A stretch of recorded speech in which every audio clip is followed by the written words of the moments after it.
अगर एकता करेंगे तो पंजाब जो है वो सुरक्षित रहेगा।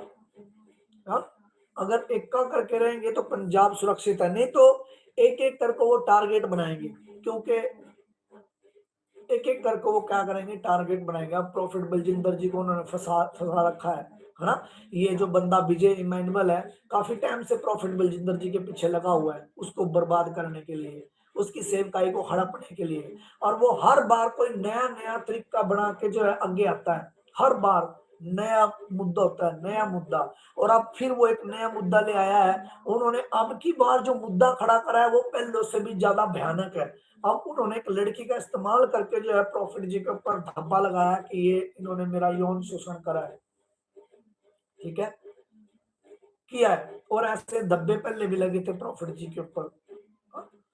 अब उन्होंने यौन शोषण करके धब्बा करके उसके ऊपर लगाया है। और अब जो है बीच में क्या आ गया है, मीडिया को वो ले आए हैं। क्योंकि मैंने देखा था एक भाई जो है उनका काफी टाइम जो पहले, अभी थोड़े दिन पहले जो गालियां दे रहा था प्रॉफिट बलजिंदर जी को, गंदे शब्दों का इस्तेमाल कर रहा था परमेश्वर के दास के प्रति, प्रॉफिट बलजिंदर जी के प्रति गलत शब्दों का जो है इस्तेमाल हो रहा था। और वो बंदा अमित शाह की दुहाई दे रहा था। किसकी दुहाई दे रहा था? अमित शाह की। मतलब पहले से वो प्लान है सब कुछ कि कैसे सरकार के थ्रू प्रॉफिट बलजिंदर जी को क्या करना है, फंसाना है सरकार के माध्यम से, कैसे मीडिया के माध्यम से उन्होंने क्या पहले इसे प्लान कर रखा था। क्योंकि वो किसकी दुहाई दे रहा है? अमित शाह की दुहाई दे रहा है। अब जो लोग परमेश्वर को मानते नहीं, प्रभु यीशु को मानते नहीं, उनको बीच में लेके आया जा रहा है। हालेलुया। उनको बीच में लेके आया जा रहा है, क्योंकि खुद से कुछ बना नहीं, क्योंकि कोई दबाव नहीं मिल रहा था, कोई सच्चाई मिल नहीं रही प्रॉफिट जी के प्रति, है ना। तो अब किन को बीच में लाया जाए? विरोधियों को बीच में लेके आया जाए। तो ये बिशप जो इमैनुअल है बंदा, ये अपने आप को बिशप बोलता है, मैं नहीं मानता ये बिशप बिशप या पास्टर भी नहीं है, ये नीच बंदा है बिल्कुल। क्योंकि अब मैं नीच क्यों कह रहा हूं उसे, अब मुझे बोलेंगे लोग आपको बोलने का अधिकार नहीं है। वो नीच क्यों है? क्योंकि प्रेरित अंकुरला जी को उसने टारगेट किया था, और प्रेरित अंकुरला जी को भी उसने गलत बताया था। प्रॉफिट बलजिंदर जी का तो पीछे लगा हुआ है, औरों को भी बताएगा। राम राम से सब लाइन लाइन सर लगेंगे। अब उन्होंने सरकार से मिलकर इस काम को जो है अंजाम दिया है, और जो है प्रॉफिट जी के प्रति जो है षड्यंत्र जो है रच दिया। पूरा का पूरा षड्यंत्र रचा जा रहा है। अब बहुत सारे जो है मसीह विश्वासी भी बोल रहे हैं कि हाँ भाई सही है, ये तो ऐसा ही है ना। लेकिन जो जो आत्मिक बंदे होंगे, जिनकी आत्मिक अंकें खुली होगी, या आत्मिक होंगे, या बोलते होंगे परमेश्वर का उनके साथ, तो परमेश्वर सच खोलेगा उनके सामने, परमेश्वर बताएगा। लेकिन बहुत सारे विश्वासी जो ऐसे हैं, वो परमेश्वर नहीं बताता, वो सीधा डिसीजन लेते हैं, सीधा एक्शन लेते हैं, सीधा बोलते हैं नहीं भैया ये बंदा गलत है, ये प्रॉफिट जो है गलत है। परमेश्वर क्या बताएगा उनको? सीधा कोई जांच पड़ताल नहीं करेंगे, सीधा वो दोष लगा देंगे, सीधा दोष लगाएंगे, है ना। और वो ऐसा क्यों कर रहा है, ये विजय इमैनुअल जो है ऐसा क्यों कर रहा है? क्योंकि ये जो प्रॉफिट जी की जो कलीसिया को तोड़ना चाहता है, और ये चाहता है कि प्रॉफिट बलजिंदर जो है मेरे पैरों पे गिर के माफी मांगे, ये उसका चाहत है, मकसद है। और इसके लिए वो बहुत ही गिर गया इंसान, ये विजय इमैनुअल जो है, ये बहुत जो है पास्टर गिर गया। क्योंकि मैंने बोला अब प्रभु यीशु को पकड़ने के लिए जो है यहूदा इस्करियोती का जो है सहायता ले गई थी। आप जानते हैं हर एक दास को पकड़ने के लिए उसी का ही मोहरा चाहिए, उसी के बंदे चाहिए, उसी के डिपार्टमेंट के लिए चाहिए, डिपार्टमेंट के बंदे चाहिए। अब जो है विजय इमैनुअल है, ये भी अपने आप को पास्टर बोलता है, ये भी बोलता है मैं सेवक हूं प्रभु का, है ना। ये भी बोलता है कि मैं प्रभु का क्या हूं, सेवक हूं, वो ऐसा बोल रहा है, हा? तो अब विरोध किसका कर रहे हैं? प्रॉफिट बलजिंदर जी का। ये भी पास्टर है, वो भी प्रॉफिट है, वो भी परमेश्वर का दास कहलाता है, ये भी परमेश्वर का दास अपने आप को कह रहा है, वो भी कह रहा है, ये भी कह रहा है। लेकिन अब हम देखते हैं कि प्रॉफिट बलजिंदर जी तो नहीं इनको गालियां दे रहे हैं, लेकिन ये जो है प्रॉफिट बलजिंदर जी को गालियां दे रहे हैं ऑनलाइन, आप लोग सुन लेना भैया, ठीक है। और किसकी सहायता मांग रहे हैं? विरोधियों की सहायता मांग रहे हैं। किनकी सहायता मांग रहे हैं? जो कट्टर विरोधी हैं किसके? प्रभु यीशु के और मसीह समाज के, मतलब बीजेपी और आरएसएस वाले, बजरंग दल वालों की वो क्या मांग रहे हैं? सहायता मांग रहे हैं, ताकि ये प्रॉफिट बलजिंदर जी की जो मिनिस्ट्री खत्म होनी चाहिए भैया, किसी भी कीमत पे वो मेरे पैरों पे गिर के माफी मांगे और ये मुद्दा खत्म करे। इसके लिए वो किसी भी हद तक जा सकते हैं, क्योंकि मैंने देख लिया अभी उन्होंने एक नया मुद्दा खड़ा कर दिया, वो लड़की को लेके खड़ा कर दिया।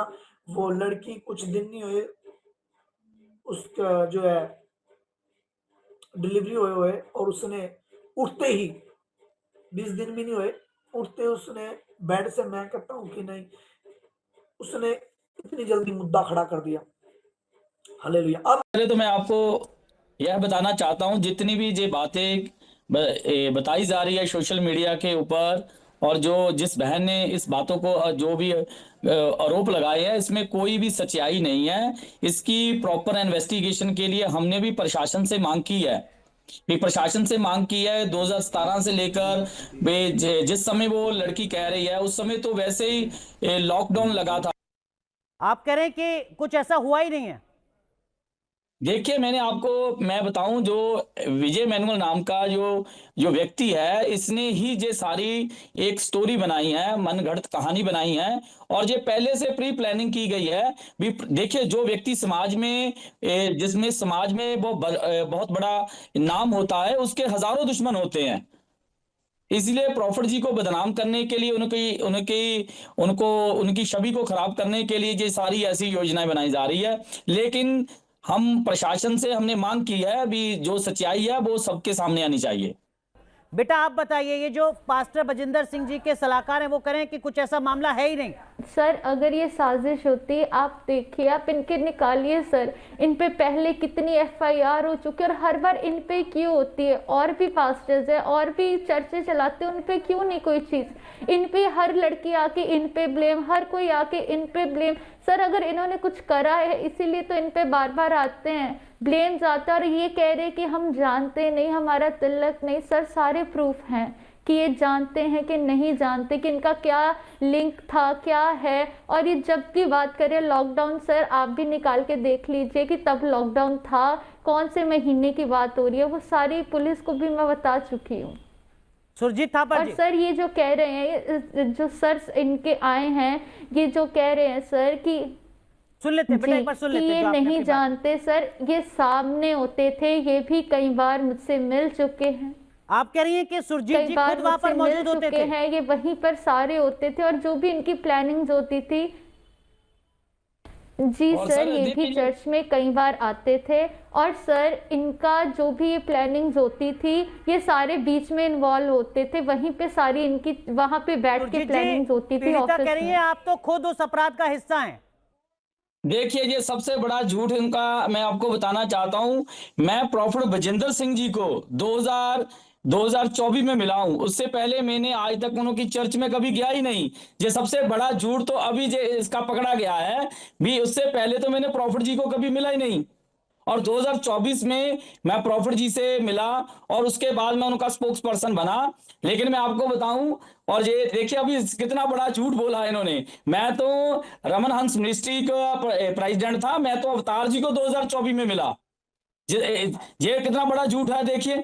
ठीक है, एक मिनट, एक बहुत बड़ा झूठ है। लड़की ने आपके चैनल के ऊपर ही बोल दिया। लेकिन सुरजीत थापर, ऐसा पहली बार तो नहीं है कि कोई पीड़िता सामने आई जिसने पास्टर बजिंदर पर आरोप लगाया। 2018 में भी आरोप लगाया, नहीं लगा? मेरी बात सुनिए आप, मैं अपने ऑफिस देखिए, वहां पर भी कैमरा लगा है। ये सारी चीजें आप सीधा बताइए ना। पहले जो अभी लड़की ने ऐसी बात बोली, सुरजीत जी, जो पीड़िता ने सवाल खड़ा किया उसका जवाब दीजिए। पास्टर बजिंदर पर पहले भी आरोप लगा है, ऑन सोशल कहा है ना? मेरी बात सुनिए पहले मेरी सर, मैंने आपको पहले कहा था मैं चैनल के ऊपर आऊंगा और आपने पूरी बात मेरी सुननी है। पहले मैंने आपसे पूछा सुरजीत थापर, मैंने आपसे पूछा कि आपकी बात पूरी हो गई या नहीं हो गई। मैं फिर आपको 1 मिनट दे रहा हूं, अपनी बात कंप्लीट कीजिए मेरे सवाल के जवाब के साथ। पूरी होने दीजिए। लड़की ने बोला मैं भी इनको जानता हूं आज तक। पहले बात सुनिए, जब से पहला झूठ तो यही है जो झूठ अभी बोला भी। मैं कुछ और पूछ रहा हूं, इसमें इन्वॉल्व है। मैं ये पूछ रहा हूं सुरजीत थापर, क्या पास्टर बजिंदर पर पहले यौन शोषण के आरोप लगे हैं या नहीं लगे हैं? देखिए, आरोप जिन लोगों ने आरोप लगाए हैं, क्या वो सच्चाई सामने आने वाली है? आपको मालूम चल जाएगा।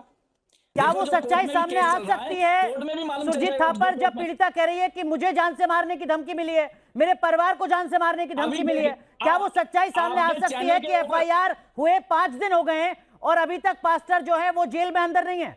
क्या वो सच्चाई आ सकती है सामने? पहले देखिए, जो इस बहन ने बोला है, उन्होंने तो मुझ पर भी आरोप लगा दिया, जबकि मैं 2024 में प्रॉपर्टी बजिंदर जी को मिला हूं। जिसको आप बहन कह रहे हैं वो कह रही है कि मेरी मेंटल स्टेटस बिगड़ गई, मुझे पैनिक अटैक आने लगे इस यौन शोषण के बाद, मुझे अस्पताल में भर्ती कराया गया। ये हो सकता है कि वो महिला आपको ना पहचान पा रही हो इस वक्त उस दबाव में। मेरी बात सुनिए, यदि मैं ही प्रॉपर्टी बजिंदर जी को 2024 में मिला हूं, तो ये लड़की तो मेरा नाम ही ले रही है। इसका मेरी बात सुनिए, जो ये अंडर इसका जो इन्वेस्टिगेशन है, इन्वेस्टिगेशन पुलिस कर रही है और उसकी जांच कर रही है, इसमें कितनी सच्चाई है मैं आपको बताऊं। हमारे YouTube चैनल को सब्सक्राइब करें ताकि आप परमेश्वर के गहरे वेदों को जान सकें कि कैसे आप परमेश्वर में बढ़ सकते हैं, कैसे आप दुष्ट आत्माओं से, नशों से, बीमारियों से और वंशों के श्रापों से आजाद हो सकते हैं।